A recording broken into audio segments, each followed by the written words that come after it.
lifting my life to give you everything, to give you everything. I'm lifting my hands, I'm lifting my heart, I'm lifting my life to give you everything, to give you everything.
Everything, to give you everything.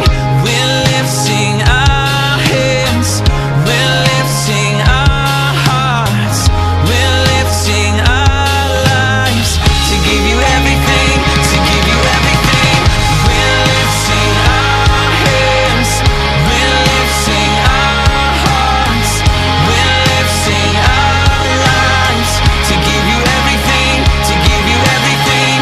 We're lifting our hands, we're lifting our hearts, we're lifting our lives to give you everything, to give you everything.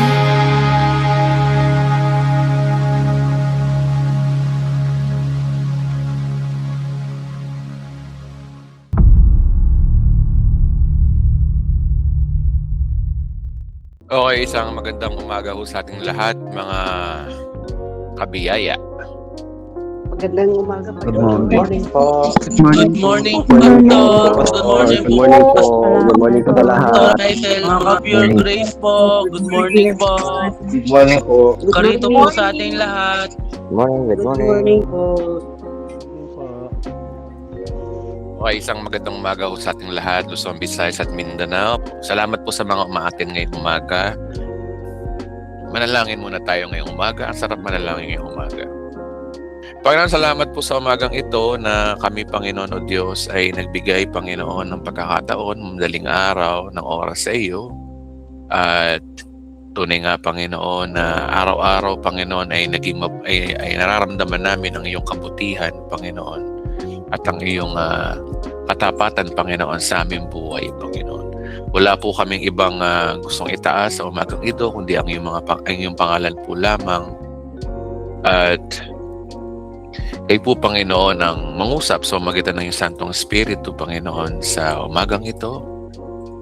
Pasasalamat at papupuri ang aking pinababatid po sa inyo, Panginoon. So maraming salamat po sa pangalan ni Jesus. Amen. Palakpakan natin si Lord. Ayan.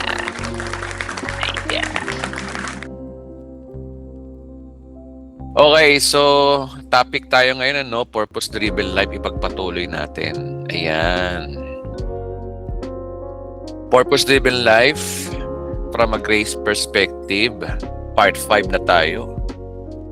Namiss ko po kayo mga kapatid, naging busy lang ako sa channel natin, gawa ng vlog. Pero ngayong umaga, pag-aralan natin tong the purpose-driven life from a grace perspective. So, alam naman natin na 5 to, ang 5 purpose ng buhay natin. Una, yung worship. Pangalawa, yung fellowship, discipleship. And then yung pang-apat nga ngayon, yung ministry. Ang sentro po ng buhay po natin ay nasa pagsamba sa Diyos. Paano ba sasambahin ng Diyos? Maliwanag, Ephesians chapter 1, verse 4 to 5, na ang tunay na pagsamba daw talaga sa Diyos ay hindi sa pamamagitan ng mga gawa natin, hindi sa pamamagitan ng pag-alay natin sa sarili natin sa Diyos, kundi yung pananampalataya kay Kristo. Yung pala yun. Ang tunay na magbibigay ng kaligayahan sa Diyos, hindi yung ino-offer natin, kundi tanggapin yung offer ng Diyos sa atin, si Kristo. Napag-usapan na natin yan na to express the worship ay panampalatayanan yung kanyang ginawa. So, ibig sabihin yung worship na to, ito po yung issue regarding po sa relasyon natin sa Diyos. Yung pagtanggap sa biyaya ng regalo. Kaya nga, grace perspective ang purpose-driven life natin. At syempre, pagkatapos nun, pagkatapos mo maligtas, pagkatapos mo manampalataya sa Diyos, pagkatapos ng lahat na yun ay good works. Good works will follow. Magbubunga ng iyong mabubuting gawa. At isa nga sa dapat mong gawin, una para sa sarili mo, at pangatlo para sa kapwa mo.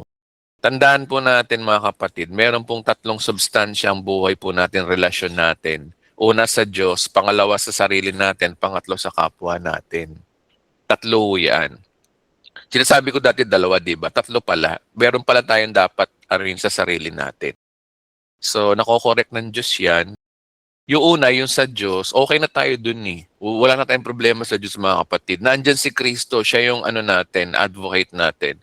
Siya yung dakilang saserdote natin. Pinatawad ng ating mga kasalanan, tayo pinagaling, tayo pinaging banal, tayo ay pinagpalat, pinaburan, at higit sa lahat tayo ay naging naligtas dahil sa kanyang ginawa. That is worship is all about.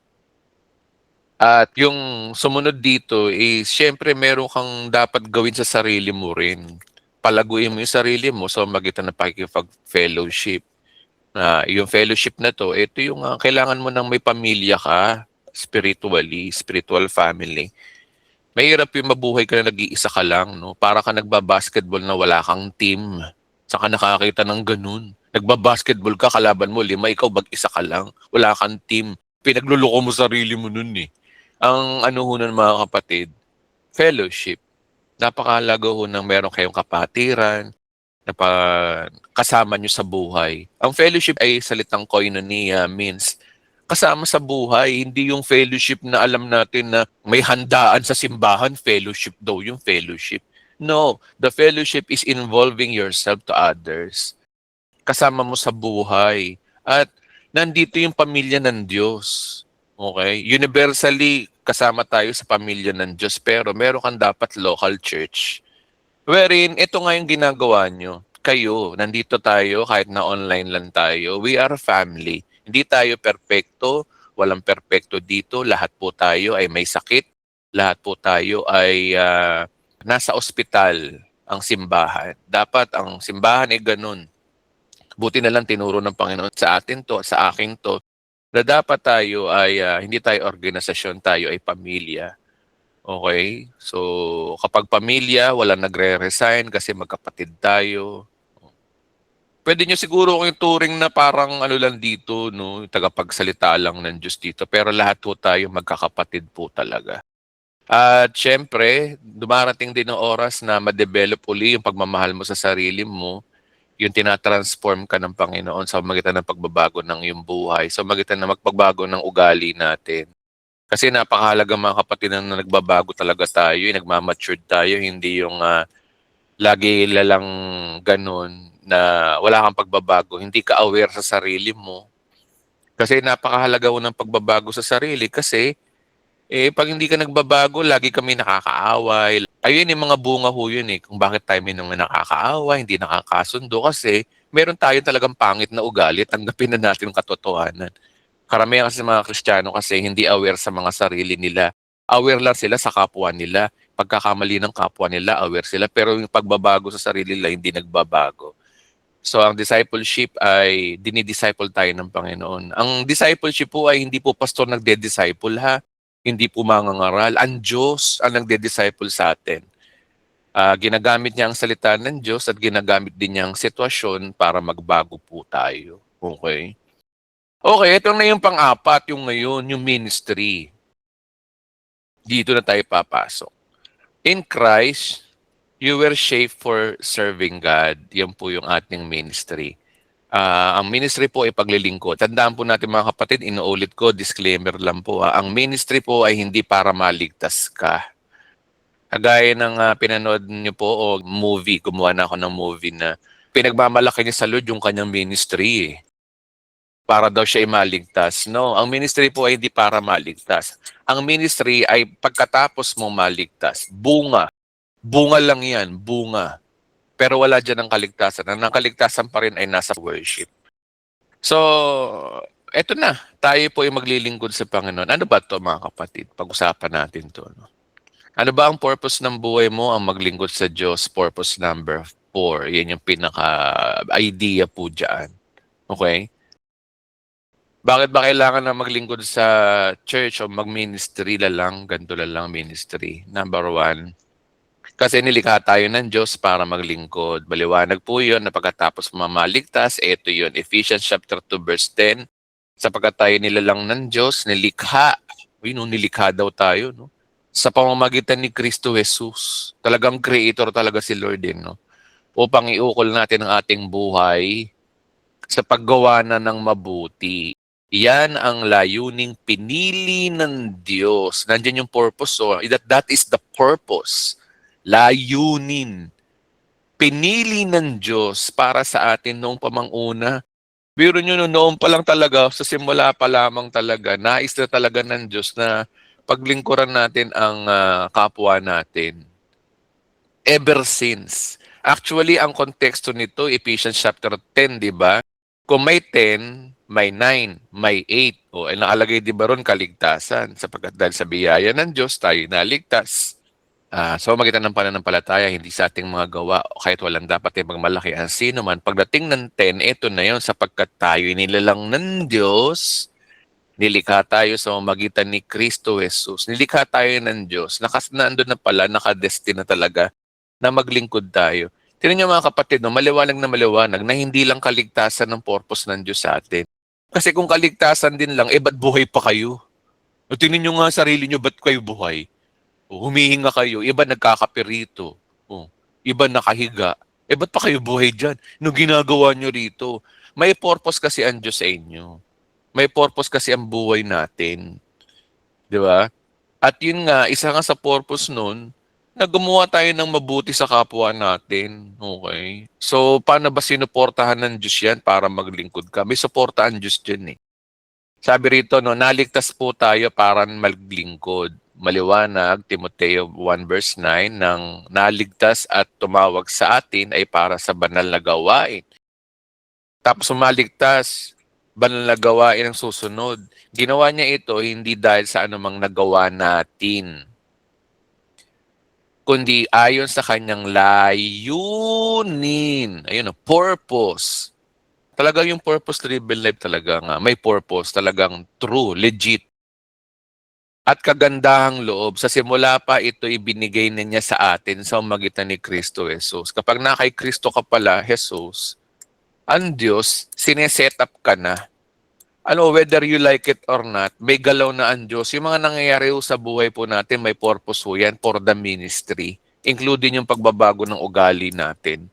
Hinuhubog tayo ng Diyos Di niyo ba napapansin sa sarili niyo yun? Na yung mga nangyayari sa buhay natin, mga kapalpakan, failure, mga tagumpay o hindi, lahat ng iyaan, merong tinuturo ang Diyos sa atin. For what purpose?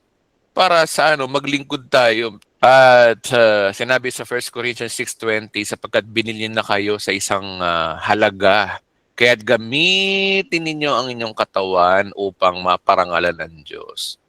Okay, maparangalan ng Diyos hindi mabigyan ng kaluguran ng Diyos. Magkaiba yung guys Ito nami-misinterpreto ng iba. Para malugod ang Diyos sa'yo, maglingkod ka, mag-ministry ka.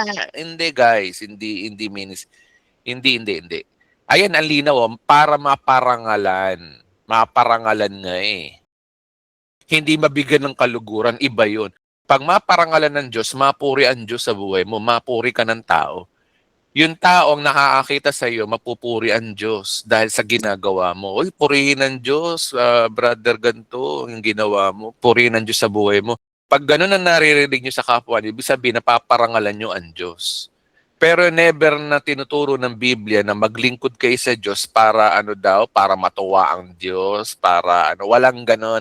Walang ganon, huwag kayo mananghinip ng gising, walang ganon. Maparangalan lang ang Diyos ang lagi sinasabi ng Bible. To glorify God. Okay? Number 3, tayo tinawag para maglingkod sa Diyos. Sabi sa 1 Peter 2 verse 9, yung ikalawang bahagi nun, no? Siya ang tumawag sa inyo mula sa kadiliman patungo sa kanyang kahangahangang kaliwanagan. Ayan sinasabi ni Apostol Pedro. Matthew chapter 20 verse 28, sapagkat ang maging anak ng tao ay naparito hindi upang paglingkuran, kundi upang maglingkod at ialay ang kanyang buhay sa ikatutubos sa marami. Si Jesus Christ nag-ministry na sa atin. Ang ministry ni Christ ay ipako ang kanyang sarili sa krus para bayaran yung mga kasalanan natin. Maligtas tayo at nang sa ganun, hindi lang maligtas, maging banal. Hindi lang maging banal para tayo makuha ang pabor ng Diyos at pagalingin ng bawat ating sakit karamdaman. Yun yung ministry ni Christ. Nagawa na ni Christ yun. Okay, nagawa niya na yung part niya para tayo ay mailigtas, para mapalapit tayo sa Diyos. So magitan lamang ng pananampalataya lamang sa kanyang ginawa, pagtitiwala sa kanyang ginawa sa krus. Okay. So ganoon din ang ginawa ni Christ sa kanyang paglilingkod. Napunta raw siya rito hindi para paglingkuran. Tama. Ano ginawa niya? Siya ba ay boss? Siya ba ay hari kagad? Hindi. Siya ay naglingkod muna. Oo, totoo yung mangyayari na darating ang oras sa kanyang second coming, babalik siya rito para maghari na, para paglingkuran. Pero ang una niyang ginawa, naging servant muna siya. Which is, yun yung tinuturo ng Panginoon sa atin. We should treat ourselves as servant. Hindi yung pastor ka, boss na boss ka sa simbahan mo, para kang emperador. Diyos ko, kung makatira ka sa mga taong hindi nakaka-attend ng simbahan, hindi nakakapag-tithes, grabe ka. Boss na boss ka, nagmamano sa iyo yung mga tao, kahit mas matanda sa iyo, nagmamano. Ano ka, Diyos ka ba dyan? Di ka Diyos, no? Tao ka lang. Dapat ituring mo ang sarili mo, naglilingkod ka, hindi ka yung paglilingkuran. Saan nakakita ng pastor na darating sa simbahan, ipinaglilingkuran, boss na boss? Pastor, tara, pakainin natin si Pastor. Ingatan nyo, dulin yung mga dalain ni Pastor. Ayan na si Pastor. Diyos ko. Sinasamba nyo yung pastor nyo. Di dapat sinasamba yung mga yan. Tagapaglingkod lang yung mga yan. Okay, kasama ako dun. Next.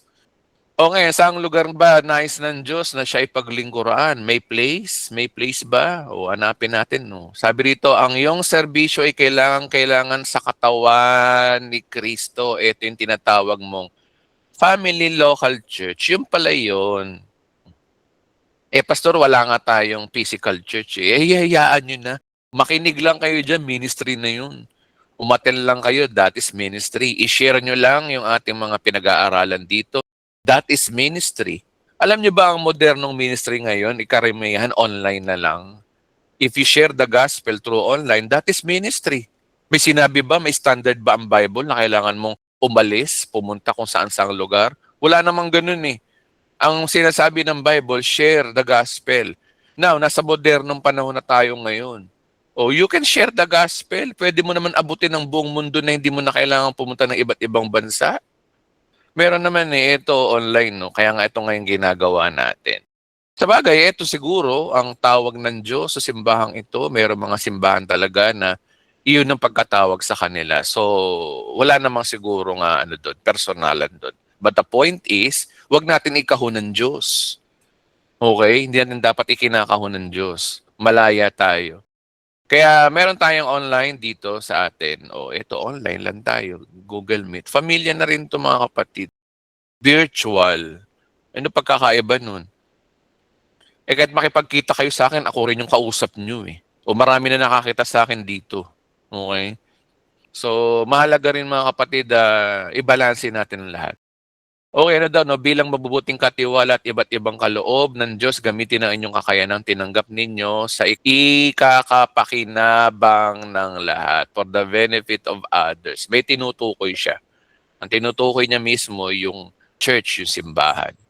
Okay, ang sabi ng Biblia, kayong ang lahat ay iisang katawan ni Kristo at ang bawat isa sa inyo ay bahagi. Okay. Isa tayong katawan. Kagalimbawa, dito sa church natin, tayo online, di ba? Iisang katawan lang tayo. O, maging ako, hindi ako ulo Hindi ako ulo ng iglesia rito Malaking kalokohan yun. Ang ulo ng iglesia si Kristo. Baka nga ano lang ako no? Bituka di ba? Yung hindi dapat nakikita.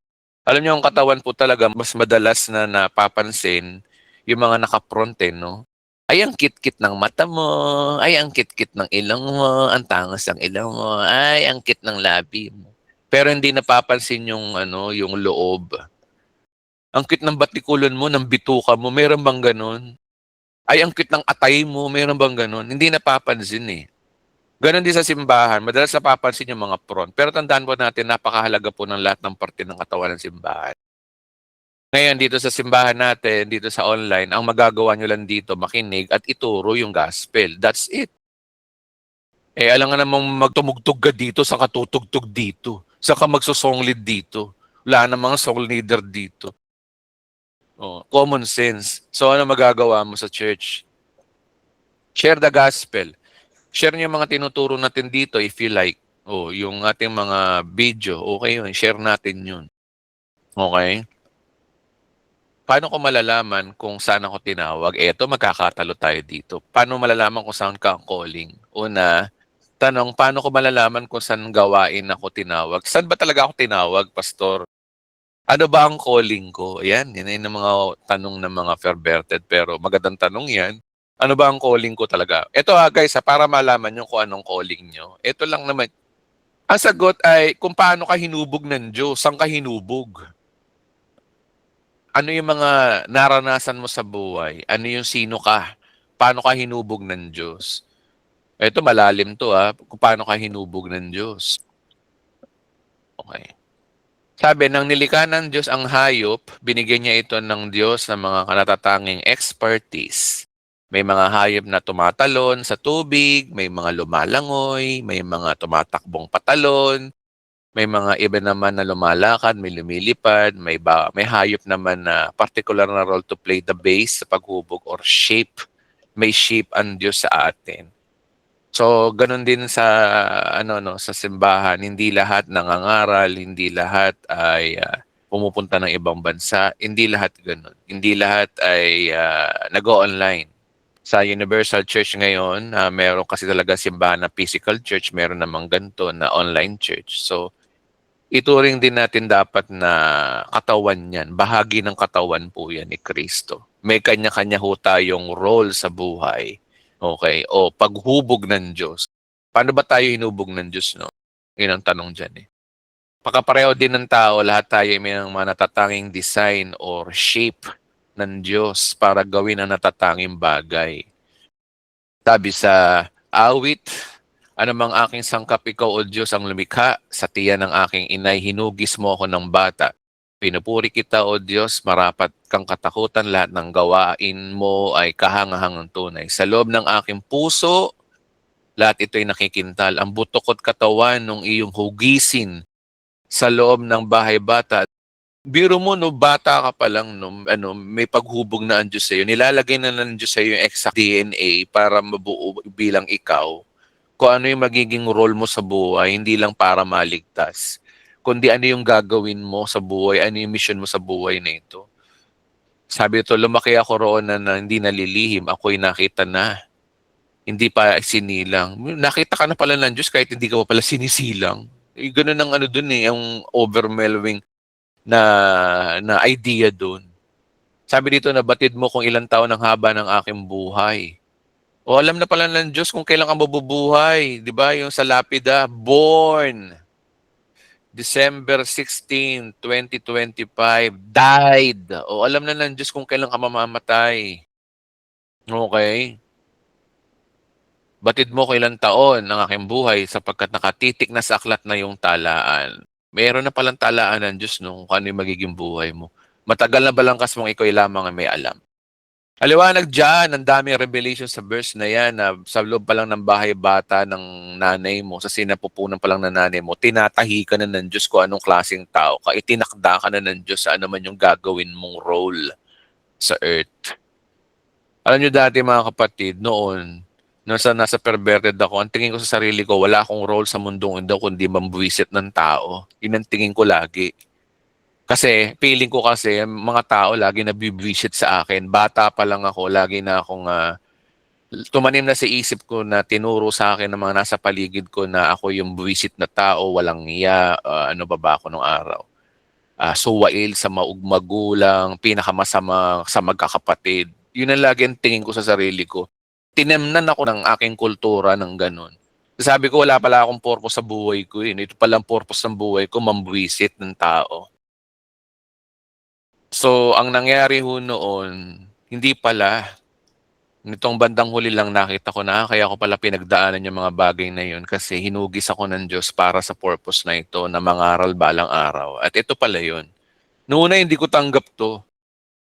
Sabi ko, ba't ako magpapastor? Ayoko nga magpastor eh. Kinamumuhian ko nga yan dahil namumuhi ako sa mga pastor talaga eh. Kasi mga sablay yung mga pastor na naranasan ko. Pero na-realize ko na hindi. Kaya ko pala pinagdaanan yung mga masasakit na mga pangyayari sa buhay ko. Hirap, ginhawa, tagumpay o kabiguan, iyak o tawa. Kaya ko pala naranasan yun. Kasi may purpose. Ang purpose pala nun para mabuo yung bilang Pastor Edwin, bilang ako mismo. Kung ano yung nakikita nyo sa akin, hindi ko po pinag-aralan to. Lahat ng ito ay naranasan ko. Kung ano yung mga naririnig nyo sa akin, yung mga naituturo ko sa inyo, bunga yan ng paghubog ng Diyos sa akin. Hinubog ako ng Diyos kasi. Yung mga pinagdaanan ko sa buhay. Kung usapang babae lang mga kapatid, maraming beses ako nabigo sa babae bago ako nagkaroon ng maayos na asawa. Ano pa ba? Marami ako mga karanasan, naranasan ko maging walang yan nung araw. Kaya ako pala ako naging walang yan nung araw para pagdating ng oras na mangaral ako ng salita ng Diyos, effective sa mga taong walang yan. Maipangaral ko ang tama. Maipakita ko kung ano yung kasinungalingan. Maipakita ko kung ano yung kawalangyaan at kung ano yung kabutihan ng mas malalim at mas maayos. Kaya lahat ng ito ay papuri sa Diyos. Bakit? Kasi noon pa lamang, hinugis na pala ako. Yung pala yung purpose ng buhay ko. Na noon, question sa akin, ano nangyayari sa akin, Lord? Bakit ba napakamalas kong tao? Bakit ba napakawalangya kong tao? Etc. Etc. Kinamumuhian ako ng mga kapwa. Kinamumuhian ako ng mga kamag-anak ko nung araw. Yung pala, may purpose pala yun. Ikabubuti ko pala yun, Romans 8:28. At ito pala, nakikita ko na, kaya pala, tatawagin pala ako ng Diyos bilang mangangaral balang araw. Hindi lang mangangaral sa buong mundo sa magitan ng online. Yung pala yun. Kaya wala rin talaga ako yung pagmamalaki mga kapatid. Yung mga naranasan ko sa buhay, bunga yun ng paghubog ng Diyos sa akin. Okay. At ito ay dapat nyo ring maintindihan na kung naman yung mga pinagdadaanan nyo, mga kapatid, isa to sa purpose. Isa yon. Meron kayong role. Merong tinuturo ang Diyos sa inyo. Sabi sa Romans 9:20-21, masasabi kaya ng isang inuhubog sa kanyang manghuhubog, bakit mo kung ginagawang ganito? Wala bang karapatang gumagawa ng palayok na bumuo ng mamahalin at mumurahing sisidlan? Sabi ko dati, sa pastor ko dati, nung nasa Love of Christ ako, Pastor, bakit ganun? Yung pastor ko rito, lagi akong pinipigilan na magturo. Gustong-gusto ko na magturo, etc. Sabi ko ganun. Noon pala may ganun na akong ano eh. Sabi niya sa akin, Edwin, anong gusto mong piano? Yung piano na Yamaha na mamahalin? O yung Casio daw, yung Casio, na laro ang keyboard na madali nga, mumurahin nga, madaling bilhin, pero hindi maganda yung quality. Sabi ko, syempre, pastor, yung yung mamahaling piano. Sabi, yun ka. Sabi sa akin ganun. Tinandaan ko yung sinabi ng pastor sa akin, yun ka. Nais ng Diyos kasi na maging mamahaling piano ka. So, ganun din yung mga kapatid. Huwag kayong maiinggit sa iba na, ay ba't yung si ganito ginamit kagad, ba't ako hindi? Huwag kang maiinggit. Baka iba yung pagkatawag mo. Kaya nga sabi ho dyan, no, bakit ninyo ginagawa akong ganito? Sabi niya doon sa magpapalayok. Sabi ni Jesus ng Panginoon, bakit wala ba akong karapatang gumawa ng palayok na bumuo ng mamahalin? Meron palang mamahalin palayok, no? At merong mumurahing sisidlan mula sa isang tumpok na putik. May meaning po yan, malalim po itong verse na to. Pinapakita dito na meron tinawag na kaya tinawag kagad sila o mumurahin lang sila kung tutuusin. Pwede ginamit kagad, kailangan lang. Pero katawan sila ni Kristo. At meron namang malalim. It takes time. Okay? Merong ganun talaga. Yan yun, no? Isa pa, no? Kung di mo naiintindihan ang paghubog sa'yo ng Diyos at kung anong shape sa'yo ng Diyos, gagawin mo ang mga bagay na hindi pinapagawa ng Diyos sa'yo. Mga kapatid, kung hindi mo alam kung ano ang calling mo, gagawa ka ng bagay na hindi naman ang pinapagawa ng Diyos sa'yo. Ay, gusto ko maging kagaya ni Pastor Edwin, vlogger, etc. O baka naman hindi vlogger ang tawag sa'yo. Baka sa iba ka tinatawag. Marami kasi mga ganun eh. Porky si ganto rin ang gagawin ko. No, baka iba-iba tayo. Baka hindi ka doon tinawag. Kasi malalaman mo yan kung hindi ka effective. Ibig sabihin, hindi ka doon tinawag. Pag effective ka, doon ka tinawag. Gusto ko mag-song lead. Maganda boses ko. Kumakanta ako. Diyos ko, pag kumanta ka naman, parang palaka. Alam niyo mga kapatid, para malaman mo ang totoong ministry mo, tanungin mo yung kapwa mo, hindi yung ikaw. Maganda ba boses ko, sister? Hindi. Hindi ka dyan effective. Ganun ba? Tanggapin mo yun. Tao magsabi dapat sa iyo, hindi sarili mo, yung self-proclamation mo. Okay? Ang pinaka-numero unang magsasabi sa inyo, yung kapwa mo kung saan ka effective, hindi yung sasabihin mo, effective ako dito. No, may blind spot ka. Hayaan mo yung tao magsabi sa iyo. Let the people judge you regarding doon sa kung saan ka talaga tinawag. At ito nga yung shape. Maraming mga ganyan Alam niyo yung yung laruan ng bata, yung bilog, tapos isushoot mo doon yung star, yung pentagon, yung bilog, etc., oblong. Alam niyo yun? O para kang sinusuot mo sa butas, yung star na butas, sinusuot mo ron bilog. Hindi ka fit. Hindi ka pwede doon. May pinapasok kang gawain o ministry ng Panginoon o pinapagawaan Diyos sa'yo na hindi ka naman talaga doon. Sa iba ka pala at mas the best pala yun. Okay, so yan po yung pinaka-topic po natin dito. Ayan, gumawa tayo ng acronym SHAPE. Okay? May kanya-kanya tayong spiritual gift. Sabi rin sa Romans chapter 12 verse 6 to 8, we have different gifts according to the grace given us. If a man gift is prophesying, let him be use it. Mag-prophecy daw. Sabi yung prophecy, karamihan dito yung mga mangangaral. Spiritual gift to, guys. Meron talagang spiritual gift. Hindi lahat may kakayanan na mamuno. Kasi ang pamumuno ba ay pinag-aaralan o a gift? Hindi, marami tayong pwedeng pag-aralan, pero iba ho yung gift eh. Iba, pag sinabing gift, ibig sabihin, doon ka tinawag. Marami kasing gift Meron namang teaching, may nagtuturo. Ayan, sinabi pala dyan. Ayan na pala nasa Bible na pala, sorry. And encouraging, pag sinabi encouraging, ito yung mga nagka-counsel, yung magaling magbigay ng payo. Meron mga ganyan may gift yun. Yung magaling siyang magpayo, merong ganun Let him be encouraged. And let him give generously. Ito masakit sa tenga. If it is contributing, o yung mga nagbibigay daw. Ayan na naman. Ano ba naman itong Bible na to? Sinasabit ako lagi. O sige na, tanggapin na natin to na ministry daw yung pagbibigay. Oo na. Oo. Yan. Next. Let him give generously daw, sabi. If it is leadership, kung namumuno, gift po yan. Lahat po yan ay gift. Kung meron kang ganyan, spiritual gift po yan. Isa sa pangangaral, mga kapatid, yung pag-share o gift yun sharing. Yan po yung pinaka-example po ng Bible. Sunod naman yung heart. Ano ba yung heart? Ang heart po, ito po yung tinitibok ng puso natin, yung pusang kamaligaya. Alam mo 'no, maraming mga tao na hindi naman maligaya sa ginagawa nila, eh. Halimbawa, tumutugtog, di mo naman kaligayahan kasi kaya ka lang naman tumutugtog kasi tatay mo musician. Kaya gusto mo ikaw rin musician. Ibig sabihin dumedepende yung ministry mo sa ministry ng tatay mo. Pero wala dun ang puso mo. Ang puso mo hindi pagiging musician. Ang gusto mo ay mag-share lang ng gospel, magturo. So, doon mo malalaman yung heart po natin. Sabi rito, no, ang Biblia, ang kadalasang ginagamit ng salitang heart sa pagpapakita po ng motibo, pagnanasa, interest. Okay? Halimbawa, interesado ka sa isang bagay, maaaring doon ka tinatawag. O hindi pala maaari, doon ka tinatawag. Kung ano yung gusto mo. Kasi tandaan nyo mga kapatid, no, kapag gusto mo ang isang bagay at passion mo ang isang bagay, gagawin mo yung kahit walang pumapalakpak sa'yo. Kahit na hindi ka napalakpakan kasi gusto mo yung ginagawa mo. Okay? Just for example, halimbawa ako, hindi ba kayo nagtataka bakit ang tiyaga-tiyaga ako magturo sa inyo? Hindi ba kayo nagtataka? Basta ba't ang tiyaga-tiyaga mo magturo sa amin? Eh gusto ko to eh. This is my heart.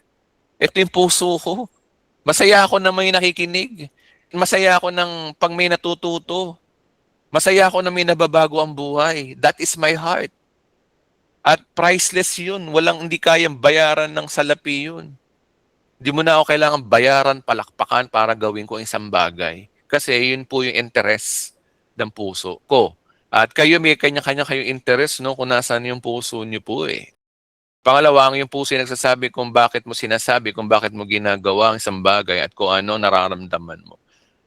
Alam niyo maraming mga tao, bakit na sinasabi ito? Halimbawa, ang bukang bibig niya lagi ay, halimbawa, ang bukang bibig niya lagi, ang topic niya ay laging gusto niya ay tungkol sa Book of Revelation. Gustong-gusto niya yung ganun topic. Kaya niya gustong-gusto yung ganun topic kasi maaaring doon siya tinatawag. Maaaring gusto niya ng Diyos na i-share mo sa kapwa mo yan. Kaya ka merong ganyang passion. O kaya gustong-gusto mo mag-nurse, gusto mo sa simbahan na passion mo na magkaroon ka ng pagnanasa na magbigay ng serbisyong medisina na walang bayad. Hindi ka nagpapabayad. Kasi kadalasan kasi sa mga hindi nagpapabayad, yun yung mga passion nila. Yun yung mga kapatid, no? Malalaman mo sa isang nagtuturo o pastor kung ano yung niya, passion niya. Kapag ang passion niya nagtuturo pero nagpapabayad siya, hindi niya passion yun. Ibig sabihin, no, nagtuturo lang siya kasi gusto niya magpabayad. Gusto lang niya ng love offering. Okay? Marami mga ganon. Pero kapag ang isang pastor nagtuturo, bayaran mo o hindi, may umatin o wala magtuturo, that is passion. That is true heart ng isang nagtuturo. True heart ng isang musician na tuputa sa simbahan, tutugtog ng kahit na walang offering, tumutugtog pa rin. Bakit? Kasi passion niya yun, gusto niya yun. Gusto niya maglingkod. Hindi para magyabang, hindi para magpakita na siya ay magaling, hindi. Kaya niya ginagawa yun kasi that is passion ng puso niya ho yun eh. Meron talagang ganun. O sige, magbabanggit na ako ng physical ministry, hindi lang dito online. Kung sa mga local church nyo, o sige, pag-usapan na rin natin. Isa pang salita na tumutukoy sa heart ay yung tinatawag na passion. Ito nga yung passion. Merong kang subject na masyado kang passionate, no? At iba naman, wala kang pakialam. Yan po ay expression po ng ating puso. Pag ang isang tao, walang pakialam doon, nabawa, ayoko ng topic ng revelation, ang gusto ko, salvation. O dayon, nare-reveal ang puso niya. Interesado siya sa pag-usapang salvation, pero pagdating sa end times, wala siyang masyadong passion. Huwag kayong mag-guilty mga kapatid. Design ng Diyos sa inyo yun. Remember, kagaya na in-example natin kanina, ang hayop, merong tumatalon, merong lumilipad, merong gumagapang. Natutuwa ang Diyos doon. Natutuwa ang kapwa mo kapag halimbawa nagagampanan mo ang iyong tungkulin. Halimbawa, isa kang pusa. Saka nakakita ng pusa, tumataol. Wow, wow, wow, wow, wow. Nagtatatahol na ganun. Pusa yun ha. Eh di ano yun, nakakatawa yun. Tapos tumatahol, umaatras-atras pa katatahol. Saka nakakita ng ganun. O kaya nakakita kayo ng ibon. Yung ibon nalulula. Eh, Diyos ko, yung ibon lumilipad, nalula daw siya, kaya siya bumaba. Saka nakakita ng ganun. Takot sa taas pero lumilipad, nalulang ibon. Ay nako, ayan. Ibig sabihin kung ibon ka, hindi ka nalulula. What is the point? Kung saan ka naka-design, doon ka. Depende sa spiritual gift, depende sa passion, sa puso mo. Okay, next. Abilities, ito yung malupit. Ang abilities ay natural na talent na meron ka mula pa ng pagkabata. Oh, talent. Kung bata ka pa lang, mahilig ka ng magsusulat, mahilig ka ng gumawa ng kwento, gumawa ng istorya. Oh. Ibig sabihin, gagamitin ka pala balang araw, magiging profession mo pala ay maging filmmaker, director balang araw. Oh. Abilities yun, talent yun. Bata ka pa lamang, nagki-keyboard ka na. No? Ibig sabihin, tumutugtog ka na. Okay. Saka nakakita ng wala naman sigurong ganun na nasa sinapupunan ka pa lang ng nanay mo, nagigitara ka na. Ay, Diyos ko, nakakatakot yun. Pinanganak ka, nung pinanganak ka, hindi lang ikaw yung lumabas, may gitarang kasama. Ay, Diyos ko. Okay. Ayan, hindi na benta joke mo, Pastor. Hindi na benta yung joke mo, Pastor. Okay. Some talents have natural ability with words and others are athletic. Di ba kinapupuna, merong mga taong gusto athletic. Merong tao na introvert, merong extrovert, merong tao na palabarkada, gusto niya na marami, gusto niya na maingay, gusto niya ng maraming kasamang tao doon. Meron naman tao na ina-isolate ang sarili niya, gusto niya, hindi ako palabarkada, dito lang ako. That's it. May kanya-kanya ho. May purpose ang Diyos kung bakit ganyan ang personality po natin. Eto na. Ang iyong personality ay nakaka-apekto kung paano mo gagamitin ang iyong spiritual gifts, abilities. Depende yan sa personality mo. May kanya-kanya tayo kasi personality. Meron kasing personality na madaldal. Meron kasing personality na hindi na madaldal. Meron kasing personality na tama lang. Ganun lang. Meron namang personality na marites, sabi ni no? Gift din ba ang marites? Diyos ko, gift yan. Ay, nako. Gift po yan. Yung pagiging marites po natin. Karamihan ganyan, maraming ganyan. Ayan, marami yan. Ginawa ka ng Diyos na maging ikaw. Only you can be you, guys. Maring matuto ka sa mga halimbawa ng iba, ngunit sasalain mo to na matututunan mo sa magitan ng iyong shape. At kaya kapag ikaw ay nakapag-minister ng consistent sa iyong personality, mararanasan mo ang fulfillment, satisfaction, at magandang pakiramdam. Siyempre, tinan nyo, kung gift mo na, tapos gusto mo pa, tapos ability mo pa, personality mo pa, masaya ka. Wala kasi ako ma-example eh. Example ko lang yung nangyayari sa yung ginawa ng Diyos sa akin. Yung spiritual gift, sabi ni meron daw ako gift of teaching. Yung heart ko, ito. Ano ba ang heart ko? Ang heart ko ay magturo. Ang heart ko ay masaya ako kahit na hindi ako bayaran sa ginagawa ko. At sa awa naman ng Diyos, kahit na hindi ako umaasa sa tao, yung Diyos ang nagpo-provide sa akin. Salamat sa Diyos talaga. Glory to God talaga. Kaya nagagawa ko pa rin to. Na magturo, na gumawa ng vlog. Passion ko yun eh. Heart ko yun eh. Abilities. Sa awat biyaya ng Diyos, yung ability na meron ako, binigyan ako ng pagkakataon ng Diyos na makapag-aral ng computer science, etc. Ayoko na sabihin yung mga, mga quality ko. Baka sabihin, nagyayabang lang ako. O yung mga napagdaanan, mga experiences ko, etc. Yun pala. Ngayon ko lang naiintindihan. Guys, nung una hindi ko ito naiintindihan. Nung 2023, lagi ko pinagmamalaki. Hindi ako pastor, vlogger lang po ako. Pero hindi pala hanggang doon lang ako. Hindi lang pala ako doon tinawag. Ngayon ko lang na-realize na magpapastor pala ako. Ganun pala yun. Walang aksidente ho talaga sa mundo, mga kapatid. Lahat pinalano ng Diyos. Iba yung plano mo eh. Iba yung plano ng Diyos. Okay. Ito experiences, guys, malapit to, no? Ano ba yung paborito mong subject sa school? Yung mga napag-aralan mo. Ba't ka nakapagtapos ng medisina? May purpose. Ba't ka nakapagtapos ng computer science? May purpose. Bakit high school graduate lang tinapos mo, hindi ka nakapagtapos? May purpose, mga kapatid. Hindi ako nakapagtapos ng high school. Hindi ako na elementary lang ako. May purpose ng Diyos. Bakit ganyan ang ginawa ng Diyos sa iyo? Huwag mo ikumpara ang sarili mo sa iba na nakapagtapos ikaw o hindi. Huwag mong sisihin ang sarili mo at pamilya mo at sino mang tao. Plano ng Diyos yan. May purpose siya. Bakit nangyari yan? Okay? Hindi ako nakapag-aral kasi itong ano ko kasi yung kapatid kong ito, pinaboran ng tatay ko kasi sa akin. No, huwag mong sisihin ang kapatid mo at huwag mong sisihin ang tatay mo. May purpose ang Diyos. Bakit ganun ang experiences mo? May dahilan siya. At ikaw at ang Diyos ang nakakaalam lamang niyan. O yung example ka lang sarili ko, ito pala, no? Bakit ako nag-call center nung araw? Kaya pala ako nag-call center nung araw. Una, nahubog yung skills ko sa pagsalita. Siyempre, natuto ako mag-English, etc. Na hindi naman ako dati marunong mag-English. Barok-barok ako mag-English. Tapos, alam nyo ba, di ba sa call center, queuing, di ba? Tatawag yung customer. O, expect mo kung ano yung sasagot mo, mag-e-empathize ka. Halimbawa, thank you for calling, ganito. Tapos, merong customer na galit na galit. Paano mo sasagutin? Natuto ako ng ganun. Hinubog ako ng Diyos doon na pag may tumatawag, may nagtatanong, mabilis na sagot. Yung pala, magagamit ko pala dito yun. Dito sa atin, sa Google Meet. Kapag may nagtanong, di ba nasasagot ka agad?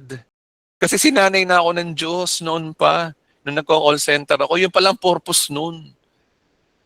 Nagigets nyo mga kapatid, ngayon tingnan nyo yung sarili nyo, ano yung mga vocational experiences nyo, may purpose yun.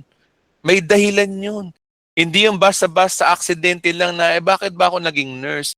Bakit ba ako nagtrabaho dati sa gantong grocery? May purpose ang Diyos doon. Okay? May dahilan siya kung bakit ka hinubog. Kaya nga shape hinubog ka Kasama sa paghubog yung mga experiences natin. Ano pa? Spiritual experiences, ano yung mga makahulugan at mahirap na decision mo kasama ang Diyos. O yan, spiritual experiences. Di ko na ipapaliwanag yan kasi medyo may pagka-perverted. Onte, ayan. Next! Ito ang pinakamulupit sa lahat at dito na ako matatapos. Mga painful experiences. Ano yung mga problema, masasakit na pinagdaan at pagsubok na kung saan may natutunan ka. Ayan. Okay. Ako, sa sarili ko, naranasan ko maging diabetic. Naranasan ko yung magkaroon ng sakit. Ngayon, bakit pinaranas ng Diyos sa akin to? Para nang sa ganoon, mapangaralan ko at matutunan ko yung mga may taong diabetic. Ano mapapangaral ko sa mga taong may diabetes? Huwag nang magkanin. Huwag na kayong kumain ng kanin, huwag na. Lakas makataas ng sugar yun. Yan ang dahilan ng lahat ng diabetes na yan.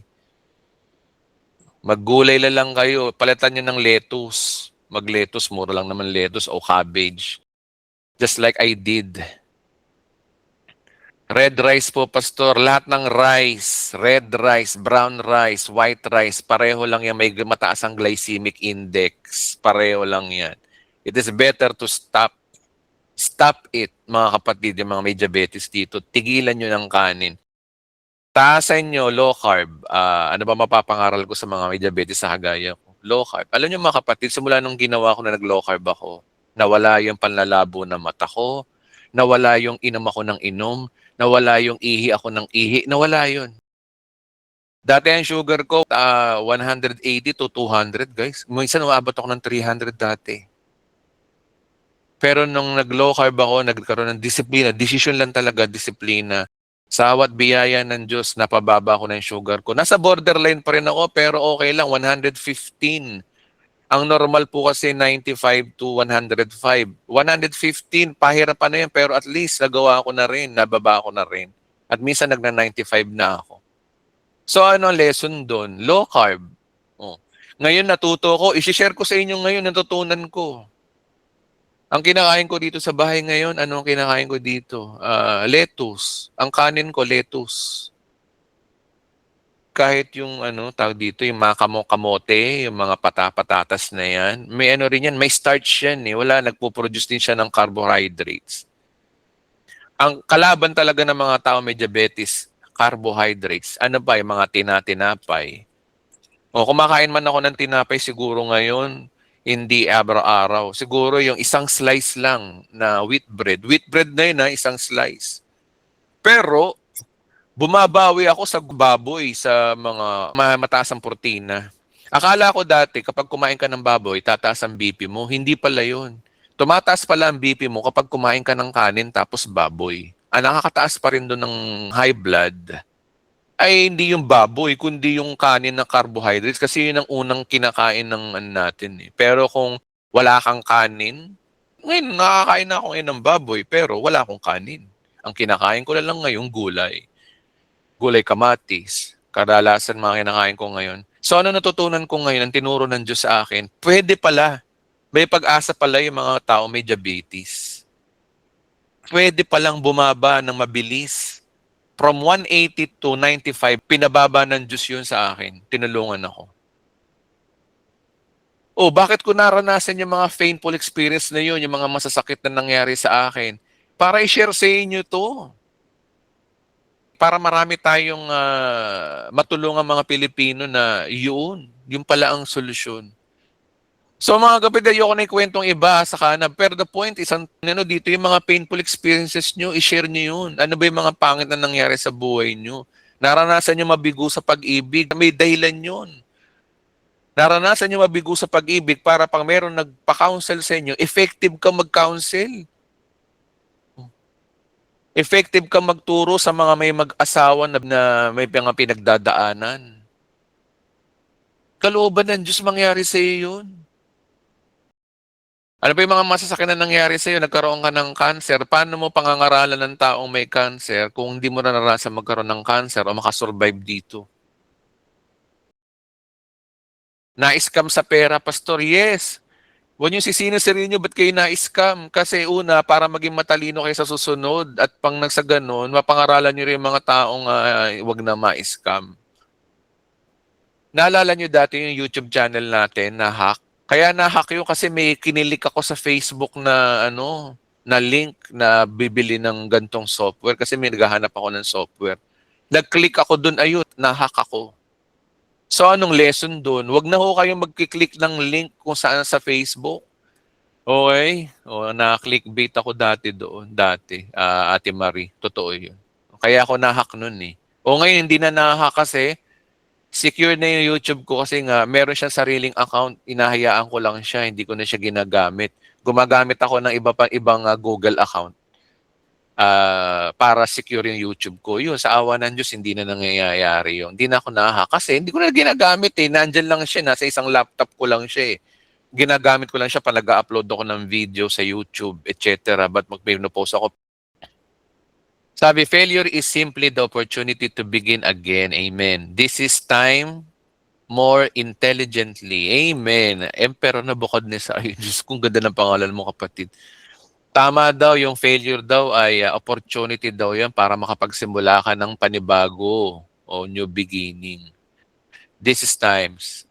Sabi ni Renato, minsan experience is the best teacher. Hindi lang minsan, madalas ang experience. Hindi mo matututunan yan sa napag-aralan mo. Sabi ni Martin Luther nung araw, my masters of divinity is my experience. Oh, amen. Ang pagiging divinity, no? Kaya kawawa yung mga taong walang experience, eh. Yung halimbawa, no? Bata ka pa lang, nagpastor ka na. Diyos ko, hirap nun. Wala kang experience, nagpastor ka kagad.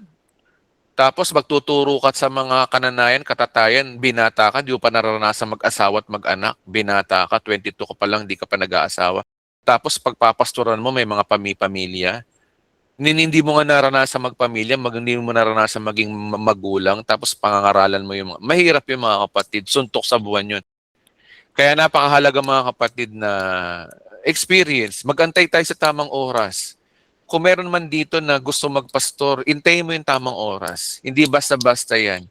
Kasi ano yan eh, it takes time and experience. Hindi yan nakukuha sa dami ng nalalaman mo sa Bible. Marami kang alam sa Bible, magaling ka nga sa theory, pero bagsak ka naman sa karakter, sablay ka. Marami mga ganyang pastor, magagaling sa theory, napakatalino sa Bible, pero tinan mo yung karakter, bagsak. Tinan mo yung bunga, yung ugali, bagsak. Okay? Kaya nga, the foundation in ministry is character. Napakahalaga ng character sa ministry. Okay. So kapag ginamit mo ang shape sa iyo ng Diyos sa ministry, gagawin mo ito nang hindi mo na kailangang i-motivate ka, palakpakan ka para gawin mo isang bagay. Kasi bakit? Gift mo. Pangalawa, yun ang gusto ng puso mo. Pangatlo, yun din ang personality mo. Pang-apat, yung experiences mo related doon. Panglima, yun nga, experience. O yun. Tama, di ba? Amen. Ability. Ang resulta, ano resulta kapag sinunod mo yung shape sa'yo ng Diyos? Ikaw ay magiging effective, masaya at maligaya sa ministry kung kailan mo gagamitin ang iyong spiritual gifts at abilities sa lugar na nais ng iyong puso at sa paraan ng mainam na paglalarawan ng iyong personality at experiences. Tandaan niyo yan, mga kapatid. Shape, eto yan shape yan. Tandaan niyo, screenshot niyo yan. Yan ang inyong guide para malaman nyo kung saan kayo talaga tinawag. So, fruitfulness is the result of a good ministry. Kapag fruitful ka, kapag effective ka, maganda ang ministry mo, masaya ka pa, hindi napipilitan ka lang kasi nga, masaya ka sa ginagawa mo. Okay, so ano ang big idea dito? Ang big idea dito is what? In Christ, you were shaped for serving God. Tayo po ay hinubog na ng Diyos. Yung mga experiences natin, may dahilan po yan. Okay, so palakpakan natin si Lord. Ang ministry na to ay para sa tao, hindi para sa Diyos. Paglilingkod sa kapwa po yan, ministry. So maraming salamat po. At sa ngalan po ng The Bread of Christ TV at sa biyaya ng Panginoon, ako po si Pastor Edwin Francisco na nagpapasalamat sa mga umaten. Mahal ko po kayong lahat. Good morning. Magandang umaga po. Maraming salamat po sa lahat. Maraming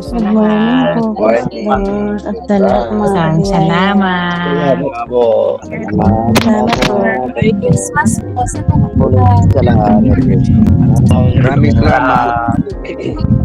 Morning sa lahat. Sige po po. Okay, so maraming salamat po sa ating lahat ng mga umaten. Enjoy niyo po yung blessing. Mahal ko po kayo.